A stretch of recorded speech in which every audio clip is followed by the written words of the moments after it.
This is Ira Gorlick, and this lecture is on supply and demand, sort of the classic economic theory.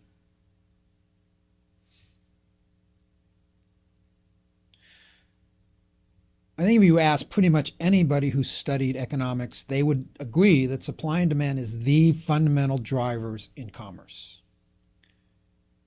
Two political and economic forces are supply side. Prosperity is driven by creators making and selling stuff. And this is most Laffer, Ronald Reagan, many free marketers, Tea Partiers, many conservatives believe that if you give money to rich people, they will build stuff and that will drive prosperity. Then on the other side, Keynesians is demand side. Prosperity is driven by consumers wanting and having the means to acquire stuff. And remember earlier I said that commerce was buying and selling goods and services, which I just call stuff. So those are the two broad economic forces. I personally am more of a demand side than a supply side. I think everything starts with demand, not with supply. Demand is how much of a thing is desired by buyers. Price is what buyers are willing to pay for that thing. Supply is how much of that thing exists. So we can look at the demand relationship first, the relationship between price and the quantity demanded. The supply relationship is the relationship between the price and how much of a good or service is supplied to the market. Both are important concepts, which is why supply and demand is the key and fundamental understanding within a free market system. And price is ultimately and basically the reflection of supply and demand. The relationship between supply and demand drive the way commerce is conducted in a community. In market economy theory, supply and demand theory will allocate resources the most efficient way possible, as opposed to centrally planned models. And this is important. And this goes back to all the things we had a discussion about Hayek and central planning and how difficult it is for central planners to really know what is the most efficient way. A businessman, an individual, is more prepared to know and more capable of knowing what is best for them than any centrally planned organization. So let's look at some of the basic laws involved in supply and demand. So all factors remaining equal, the lower the price of a good, the more people will demand that good. And there's the classic price quantity curve. The demand relationship curve illustrates that the negative relationship between price and quantity demanded. The higher the price of a good, the lower the quantity demanded, and the lower the price of the good, the more a good will be demanded. In telecommunications, we say this in terms of the lower cost per bit, the more bits will be consumed.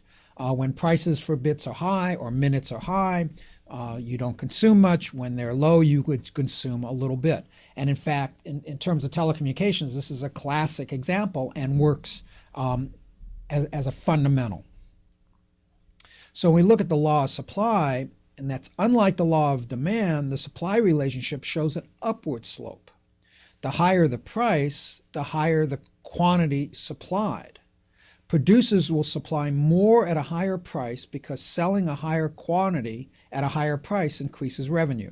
And to again go back to telecommunications, the more revenue to be made, the more companies will build out capacity to capture that revenue. So on the law of demand, the lower the price per bit, the more bits consumed. On the law of supply, the higher the price for the bits, the more people will go out and try to capture that revenue.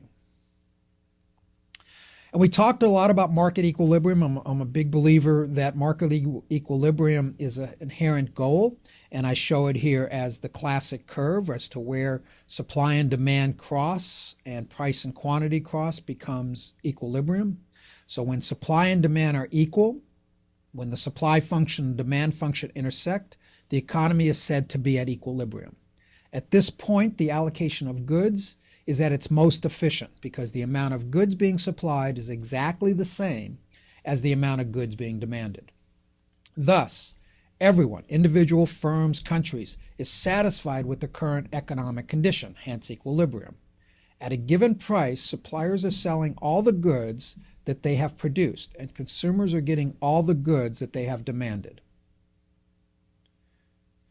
There's always going to be a push for equilibrium. However, and this is an important however, there's always going to be excess supply, more stuff than consumer. Well, not always. There is sometimes excess supply, more stuff than consumers can consume, which results in lower prices, which will increase demand, bringing the price into equilibrium. There's also maybe excess demand, which is too many customers want stuff, while producers are not making enough of it. That results in higher prices, making suppliers want to supply more and bringing the price into equilibrium. So let me provide some examples of the supply-demand curve. On one hand, you have diamonds, which are high demand and low quantity, which results in a high price. And then you have books. Now, books have a low price because there's a high quantity of them. And so the demand may be fairly high, but it's not high enough in any way to drive the book's price up. Now, there is some nuance to that, which I'll get into. Now, that which has a low supply and a low demand, I use the chia pet here.